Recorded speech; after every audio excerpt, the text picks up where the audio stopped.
உங்கள் நட்சத்திரத்துக்கான யோகம் தரும் நட்சத்திரம் எது அப்படிங்கிறத பார்க்கலாம். அதை எப்படி பயன்படுத்தலாம் அப்படிங்கிறதையும் பார்க்கலாம். உங்களுடைய யோகம் தரும் நட்சத்திரம் உங்களுடைய ஜாதகப்படியும் உங்களுக்கு யோகம் தரக்கூடிய நட்சத்திரமாக இருந்துச்சு அப்படின்னா 2 மடங்கு உங்களுக்கு நற்பலன் உண்டு.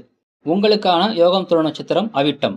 ஸோ அதை எப்படி பயன்படுத்துறது அப்படின்னு சொல்லி பார்க்கும் பொழுது, இந்த யோகம் தரும் நட்சத்திரம் வரும் நாளில் உங்களுடைய ஜாதகத்தில் உள்ள தோஷத்திற்கான பரிகாரங்களை நீங்கள் செய்யலாம். அப்பொழுது உங்களுக்கு பரிகாரங்கள் நல்ல விதமாக பலன் கொடுக்கும்.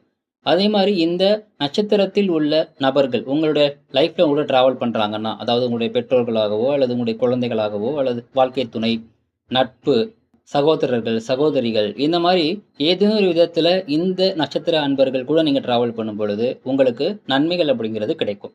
முன்னாடியே சொன்ன மாதிரி ஜாதகப்படி இது யோகம் தரும் அமைப்பிலையும் கனெக்ட் ஆகி வரணும். அப்படி இன்கேஸ் கனெக்ட் ஆகி வரல அப்படின்னா இந்த நட்சத்திர அன்பர்களால் உங்களுக்கு கிடைக்க வேண்டிய யோகம் தடையில் இருக்குன்னு அர்த்தம். ஸோ அந்த தடையை விளக்குறதுக்கு ஜாதகப்படி அந்த தடையை விளக்குவதற்கு அவங்க ஜாதகம் தான் அதுக்கு தீர்வு. அதற்குண்டான வழிபாடு என்னங்கிறது தெரிஞ்சு அதை நீங்கள் ஃபாலோ பண்ணும் பொழுது கண்டிப்பாக இந்த யோகம் தரும் நட்சத்திரத்தின் நற்பலனை நீங்கள் பரிபூர்ணமாக பெற முடியும். வாழ்த்துக்கள்.